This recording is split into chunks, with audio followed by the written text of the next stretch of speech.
Isa sa mga naging pangunahing proyekto ni Kapitan Edgar E. Celis ay ang parking area ng harapan ng Pabahay 2000 Covered Court.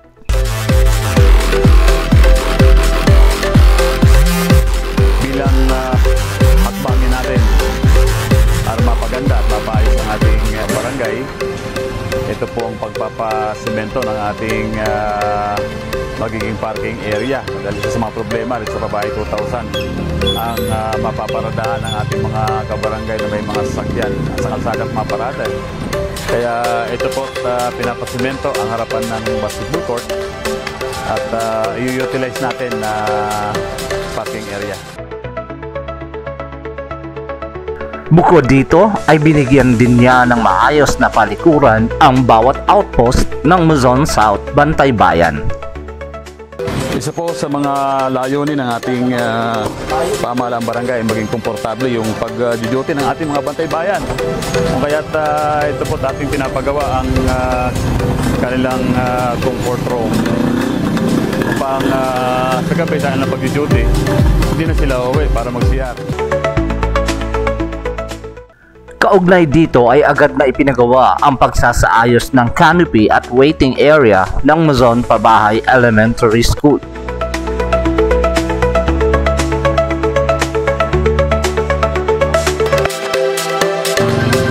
Isa po sa ating priority project itong pagsasaayos ng waiting shade na kung saan sa ilalim po nito dito naglalakad yung ating mga estudyante. Buhat po dito sa Luzon Pabahay Elementary School. So atin po siyang niremodel, isang mas moderno at mas magandang waiting shade. Pinalitan natin ng konti dahil sobrang laki ang sinasakop ng lumang waiting shade na kung saan nagiging dahilan pa siya ng pagsisigip ng trapiko. Isang malaking kaluwagan at seguridad para sa mga magulang at mag-aaral ang isinasagawang pagsasaayos ng waiting area.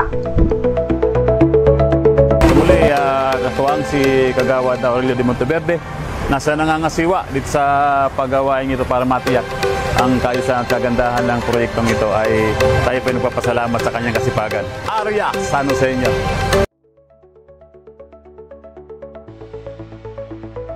Di pa man natatapos ang ibang paggawaing proyekto ay isinasagawa na rin ang paglalagay ng canopy sa covered court ng Melody Plains.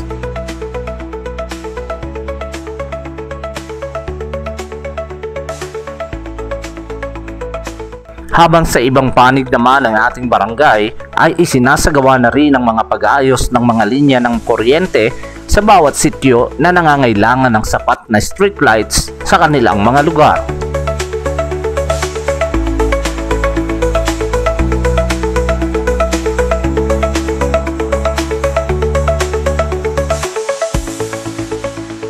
Naging mas maayos at mas komportableng silid-aralan naman ang munting tahanan 6 ng Child Development Center sa pagkakaroon ng air conditioning system sa kanilang silid-aralan.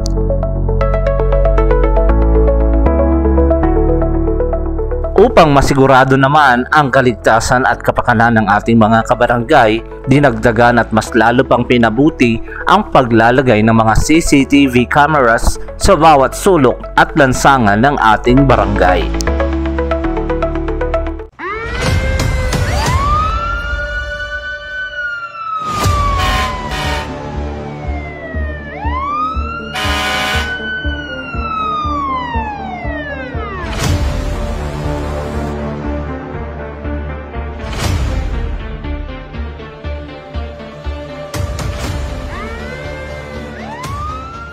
Isa sa ipinagmamalaki at di maikakaila ang bilis na pag-unlad at pagkakaroon ng sariling pasilidad ng ating barangay.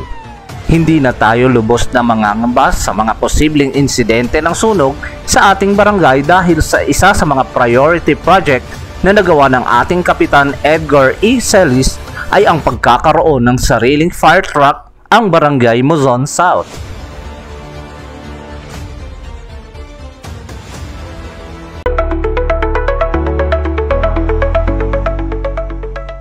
Pagdating naman sa seguridad ay patuloy na pinangungunahan ng ating kapitan ang pag-iikot at pagpapa-implement ng curfew at oplansita sa pagsapit ng gabi.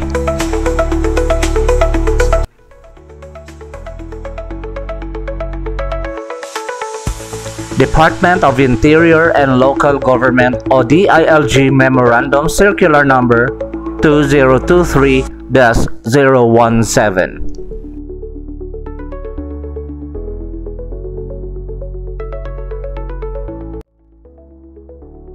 Isang mandato sa lahat ng barangay kung saan ay dapat linisin ang mga pampublikong kalsada at lansangan mula sa mga magdudulot ng sagabal.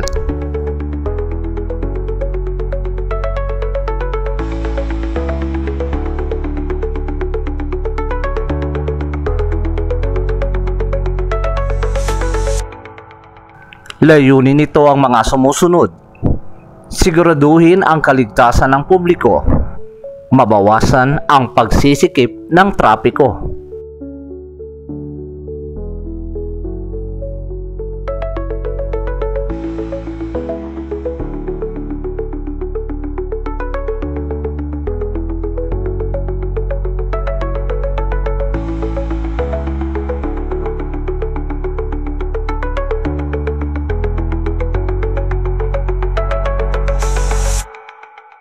mapanatili ang kaayusan at kalinisan ng bawat barangay.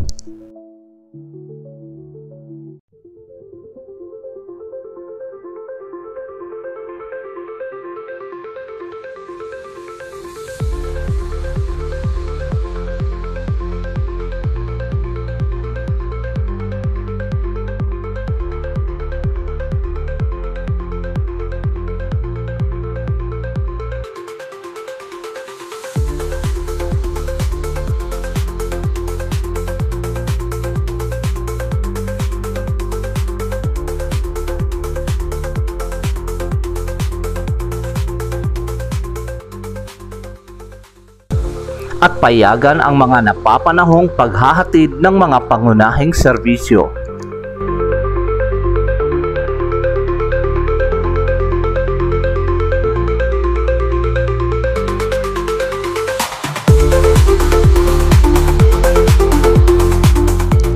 Mahigpit din na pinaalahanan ang bawat barangay at nasasakupan nito na alisin ang anumang mga magdudulot ng sagabal sa daraanan ng tao at mga sasakyan.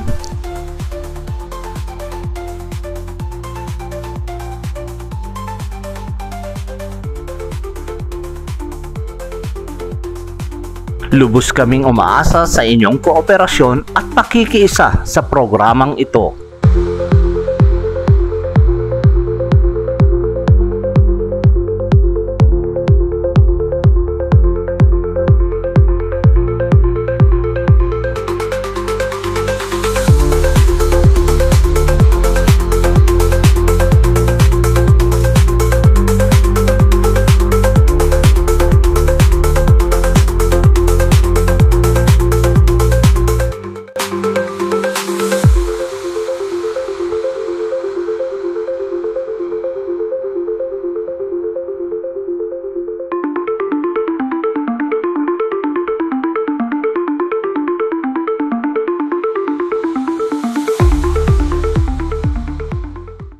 Dahil sa paglaganap at pagkakaroon ng bilang ng mga sakit na dengue sa ating barangay, ay hindi na nag-aksaya ng panahon at agad pinatupad ng ating Kapitan Edgar E. Celis ang programang misting and fogging sa mga pampublikong paaralan at sa bawat sulok ng barangay, kung saan ay may mga iniulat na mga posibleng lugar na pinamumugaran ng mga lamok upang masiguro ang ating kaligtasan laban sa mga lamok na nagdadala ng dengue.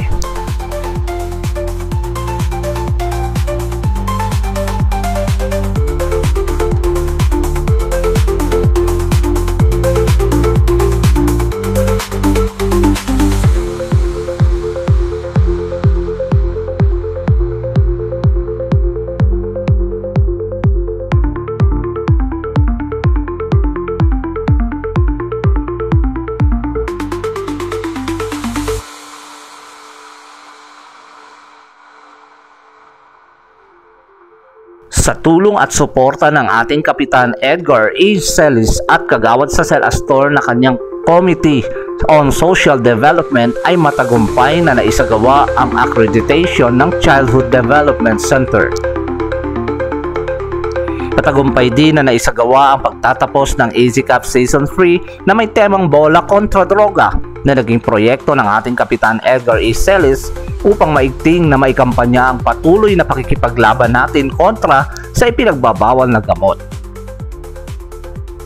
Matagumpay din na nakapagtapos ng welding course sa TESDA NC1 at NC2 ang ating mga kabarangay na ngayon ay ganap ng skilled workers dahil sa programang handog ni na Kapitan Edgar E. Celis at kagawad sa Cel Astor na siyang committee chairman ng Livelihood and Employment at isang karangalan sa atin na makatanggap ng Certificate of Recognition mula sa Public Employment Service Office dahil sa walang sawang pagkakaloob natin ng mga trabaho sa ating mga kabarangay. Mula sa tanggapan ng punong barangay, iginagalang Edgar E. Celis, asahan ninyo ang patuloy na paglilingkod at pagpapatupad ng mga programang para sa inyo sa ikauunlad at ikaaangat ng ating barangay, Muzon South.